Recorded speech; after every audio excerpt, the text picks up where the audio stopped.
Obviously I'm posting several videos today, but I just wanted to talk in this video a little bit about necessarily why that I am posting multiple videos in one day, and why I am doing so many videos with a one-take thing, even though I don't necessarily have the ability yet to speak my thoughts in one coherent and consistent manner that comes off with everyone being able to understand the idea itself.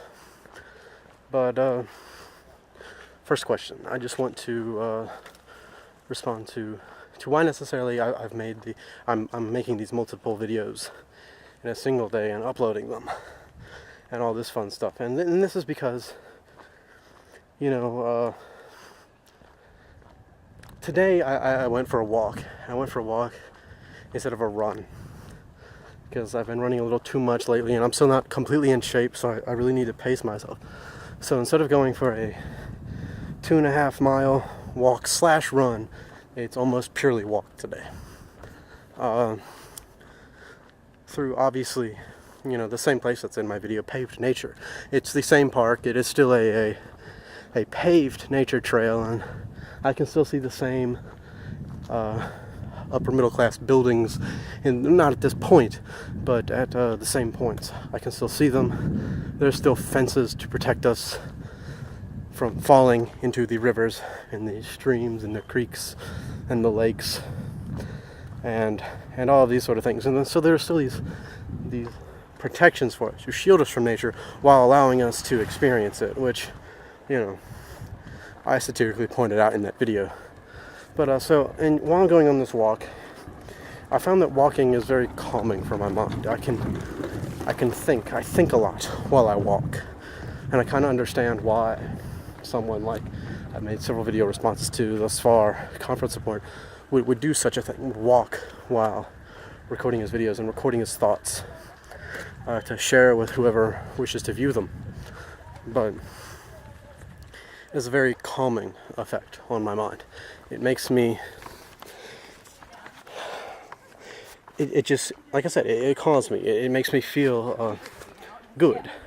I feel like my trains of thought or my ability to think is heightened by the calming physical activity I go through, which is an interesting phenomenon in itself, but I don't necessarily have the time to delve into it.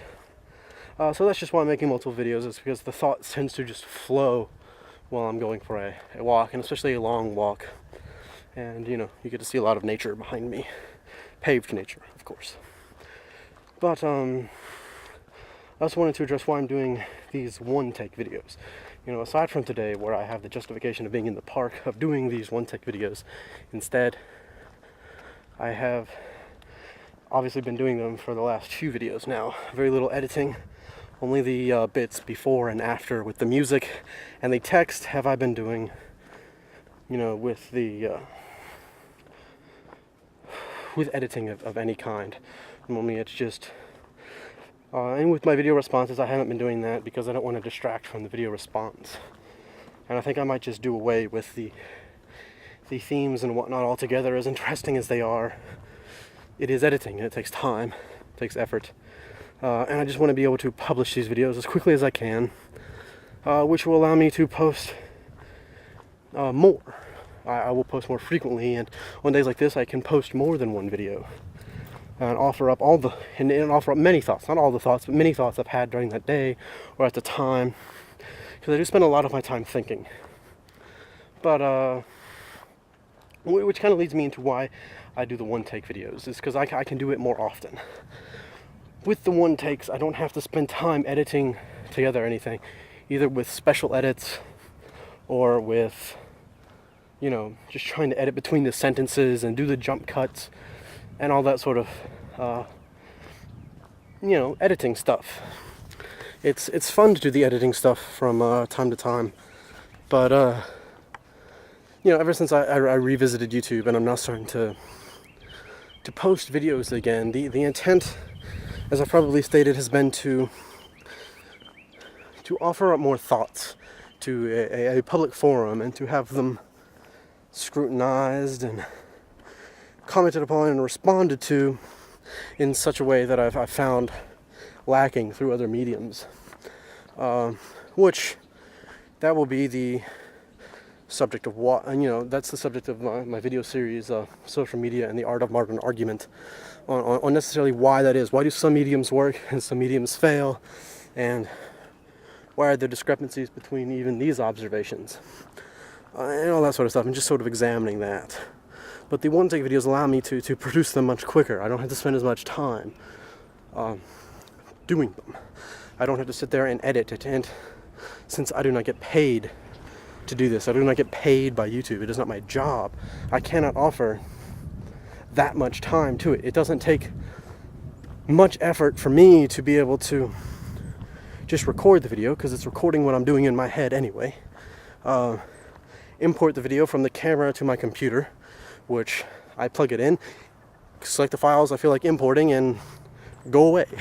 I go do something else. I will study, I will read, I will go run around, I will eat food, I will converse with friends, I will,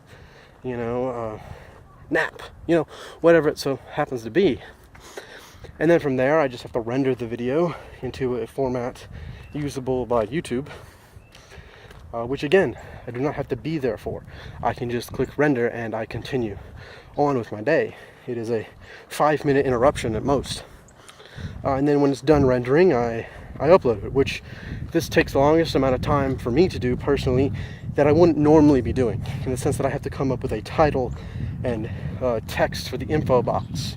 And if it's a video response, I have to post links to that video. And if I reference something, I have to post links to what I reference, assuming I promise I'm going to reference it. And all sorts of things like that. So that requires the most amount of effort for me to do. But it's still a lengthy process, and it requires me to come back to it. It usually takes about 10 minutes to import.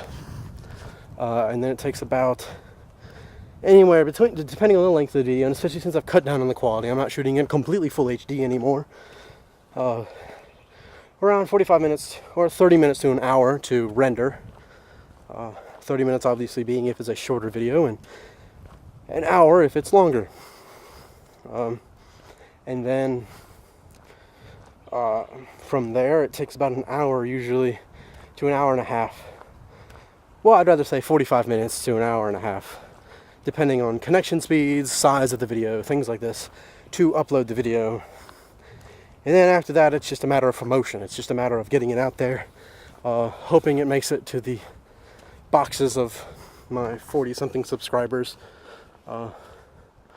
and make sure that I can post it on Facebook and Twitter and send it to my friends via direct instant message. Which all of that, overall, I think I would spend an hour per video of work spread out over many hours. So it's something I can do with relative ease, which means I can get my thoughts out there a little quicker, and I don't have to sit down and plan to spend hours at a time doing a video rather than just doing a couple videos. I can do multiple videos in that same time span should I choose, like today. Like I said, I just went for a walk, and I would do nothing but think during this walk anyway. So I record all the thoughts and share them. Well, not all of them. There are some that, I could explain in 30 minutes. Like I wondered a little bit in between these videos about how we come up with these expectations for age groups. Like there was a kid being punished, and the mother said, come on, you can't act like this, you're 5 years old. And that got me thinking about why we come up with these things, and how do we determine what is appropriate for a 5-year-old as opposed to a 6-year-old. It's understandable when you have large age group differences, such as what is appropriate for a 5-year-old and a 25-year-old. But what's the difference between a 25-year-old and a 26-year-old as far as expectations are concerned? Why and how do we come up with these things? If we do it all, maybe it's just subconsciously.